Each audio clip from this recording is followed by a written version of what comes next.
person who loves to walk will walk further than a person who loves the destination. I'm a competitive person. I like to win. I don't like to just win by a little bit. I need to dominate.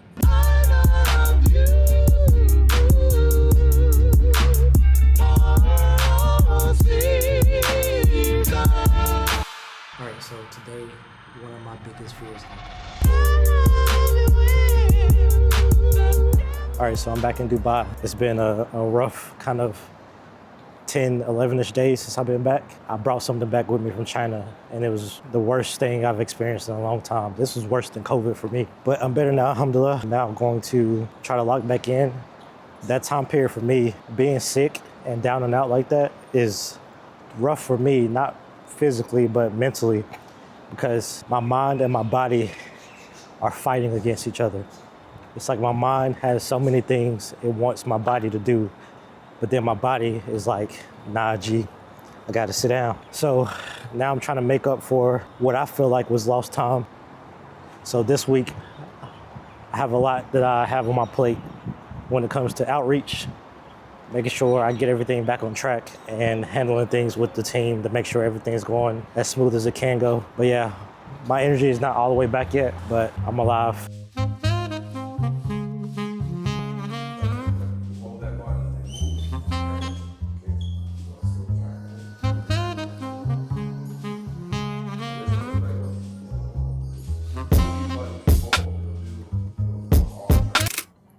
All right, so the last few weeks have been not as great as I would have expected when it comes to trying to get hosts on board. Right now, I'm struggling with the chicken and the egg problem, which typically happens in marketplaces like what we have. The value of whatever you're building depends on how many people are in the other group. So for our example, we need hosts and guests. You need hosts in order to bring guests onto the platform, but the hosts also want to know that guests are already on the platform. So it's one of those things where I'm trying to have conversations. Nobody wants to be first, and I understand that.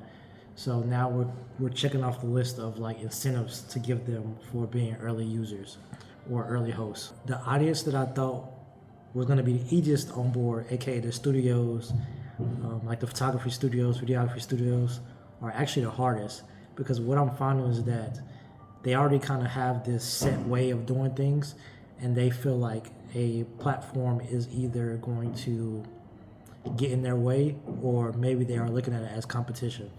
I haven't had enough conversations to really understand what that is. I'm also getting a lot of middlemen who are not the person in charge to be able to make a decision. As I'm going through this outreach and trying to have conversations to get people on the platform, I think this kind of solidifies why this is needed, because I'm having to go do a lot of back and forth, have to have a lot of conversations, and the responsiveness of people is not, I would say, where it needs to be. So far, I've only had 2 hard no's. One was from a villa. They're booked out until next summer. And then another was from a property management company that does Airbnbs. This is probably not the best time to be reaching out to them and trying to get them on the phone or get them committed on anything. So I'm not really taking anything personally, but you're either going to tell me yes or no. There's no in between, or either I get blocked. But one of the things I'm working on now is I just got our designer to make this. Basically, I got the designer to make a mock-up of their spaces so I can send them and be like, hey, this is what it looks like. Please respond back. And I'm just playing. But that's what I'm working on right now. I'm going to be reaching out every day up until, like I said, I either get a yes or a no, or I get blocked. Here they come, yo. Here they come. Here they come, yo. Here they come. Here they come. This or that. This or that. This or that. So I just met with a host who I've been trying to track down for a minute. I literally just had to pull up and just hope for the best, but got them on board. I think that was a cool experience. I think it's probably a lot easier to do that, but I'm in this place. I've never been in this place before. This is like a hidden gem. See, check this out.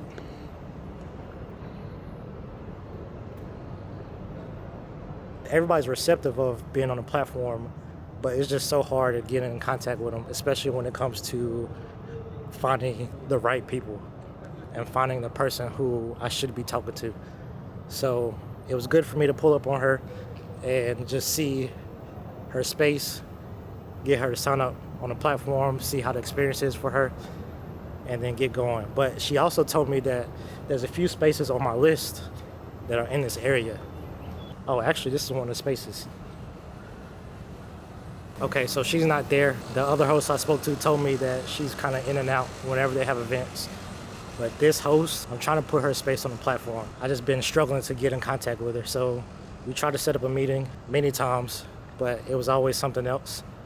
Let's do an impromptu call. Let me see if I can find somewhere to set up real quick and make this call. Hello? Hi, Hi, good afternoon. good afternoon. This is Antonio from Book It. Oh, hi, how are you? I'm good, how are you? 2 p.m. Okay, great. I'll send you a calendar invite. Perfect. Thank you. No problems. Thanks. Bye-bye. Nobody else make me feel like. Don't nobody else make me feel like. So don't nobody else make me feel like.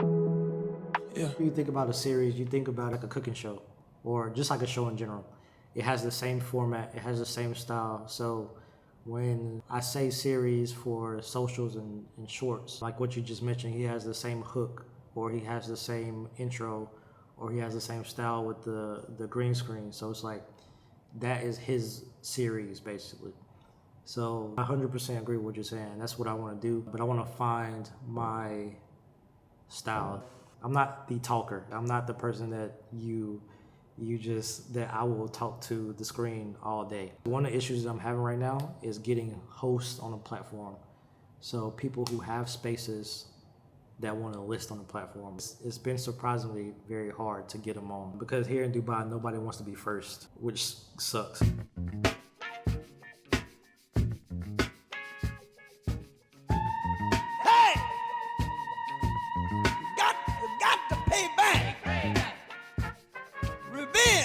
One of my biggest fears happened.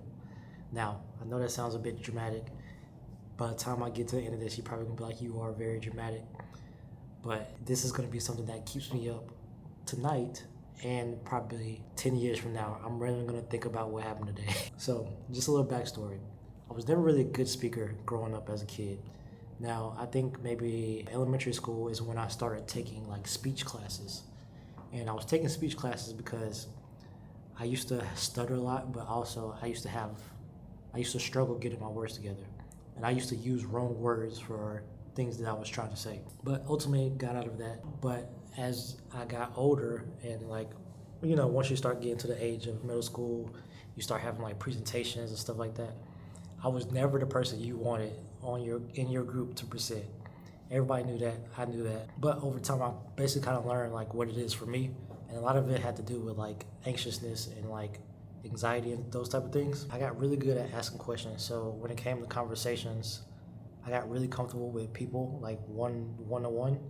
I've never really been that great with one-to-many. You get me in a room with like 10 people that I don't know, no. But what I learned over time is to like start singling people out. So once I find that person or those few people, I really start to hone in like questions. And I start to be able to open up more, and then it becomes natural. And then I'm able to like target other people and bring them into the conversation. But when it comes to presentations and pitches where it's all eyes are on you, there's no sort of like introduction, it's just straight to it. It's never been my thing. But today I had 2 meetings. One was with a host in N5 Tech, which was really good. But then the next one really got me. It was one of those that I was prepared for, but it didn't go as I expected it to go. This was just like, I was almost like a fly on the wall in this scenario. And once I get out of that mode of wanting to speak or having something to say, it's hard to jump back in. But literally, as soon as I picked up my phone, all eyes were on me. I felt like that SpongeBob episode where he couldn't remember his name. I bombed it. But luckily I got saved, but that moment for me was like, because first impressions are big to me. And that was like a first impression. So yeah, now that I get to the end of the story, it wasn't really that serious, but it's gonna be something that I think about tonight. And I had a silent ride back to my place. I was literally not listening to any podcasts, any music, just thinking about what happened. Yeah, I'm gonna be thinking about this all night. But either way, we keep it going. Last night, I didn't have any nightmares, but I was in my head. I was so much in my head to the point where I had to wake up, come to the office, and then write down some stuff. So basically while I was journaling in the middle of the night, I realized that I was going about this the entire wrong way. So over the past, I would say, decade or so, I built these skills that has helped me get to where I am, at least the stronger skills.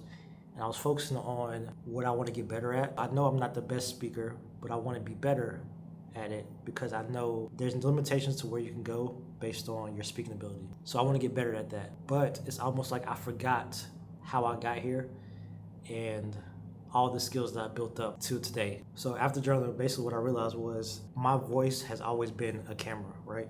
I've always been behind the scenes. I've been behind the scenes on building a lot of different things for many different people. And the camera has always been, I would say, my voice, right? It's what I know. It's not just camera thing. It's the story. It's the aspect of building.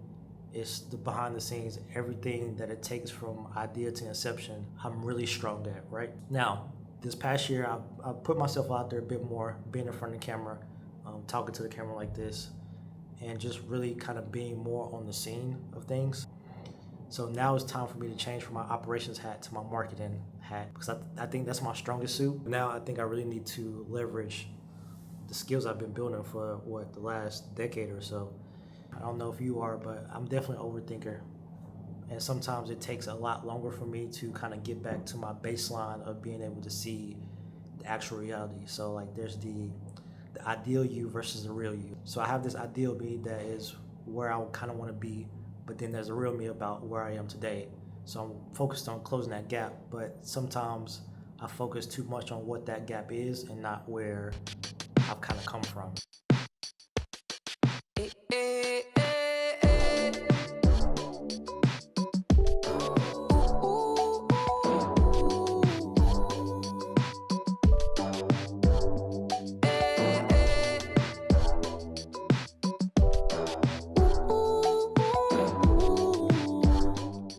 So originally, I wasn't even going to come to the 1 Billion Summit, but I got a ticket from a friend. I just decided that I would come. As I was looking through the list of keynotes and things that would be going on, I wasn't really compelled to come to anything. I feel like I'm at the stage where I don't really need more information on, let's say, AI or content.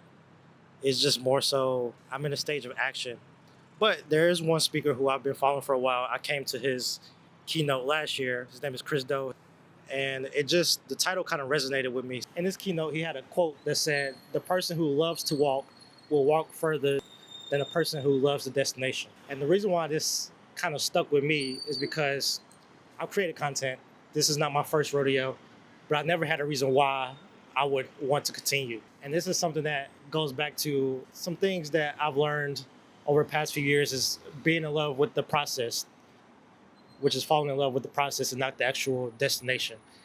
Like you have to have a reason why you're doing it. So the title of this keynote was The Viral Trap, How Success Becomes Your Prison. And this is not something I've experienced because I've never went viral or really never honestly cared to go viral.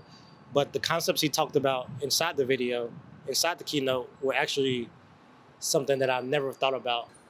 He spoke about everybody chasing virality and how that is a gift but also a curse and what that comes with.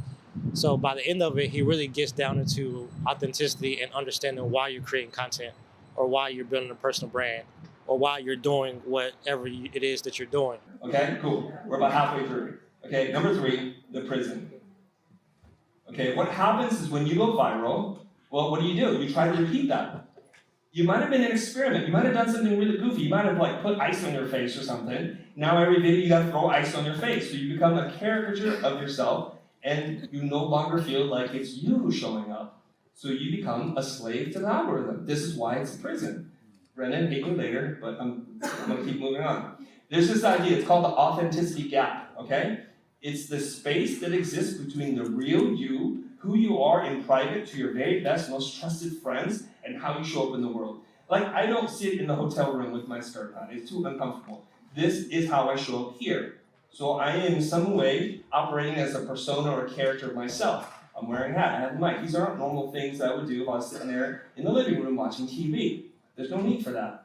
So the bigger the gap between the real you and the persona who you show up to be in this world determines the lack of authenticity. So what's happening when you go viral?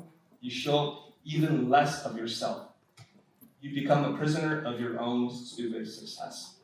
Because this is all that people want from you now. So you have to maintain this image that you've created because you are so in love with this idea of attention. Do you know what the answer is? Hey, check this out. They want to grow personally while helping other people.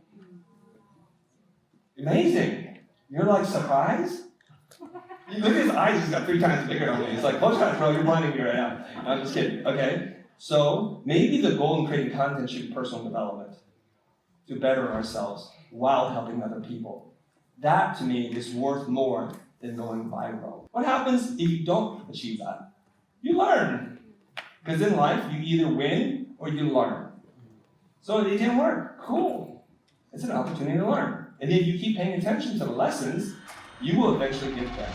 I think the personal evolution is what kind of stood out to me the most. Something pushed me here today. I'm satisfied with coming because this sets me on a path of knowing that I'm in the right direction and I'm understanding the longevity of what it takes to actually build something of value. And one of the things I've seen is a lot of creators kind of lose themselves within the process of creating content. That's the whole idea of the process, because every day is not a great day. Every week is not a great week. It has the goods, the bads, and also the uglies. But I did meet a lot of great people. I shook some hands, got some connections, got to learn what other people are working on, and got to give my advice. And just, yeah, it was a cool experience. At the end of the day, you can consume as much content as you want, but it's not really knowledge until you actually apply it. So I've cut my consumption down. I'm more in the production mode. I'm making sure I pick up the camera every day and do this with intention.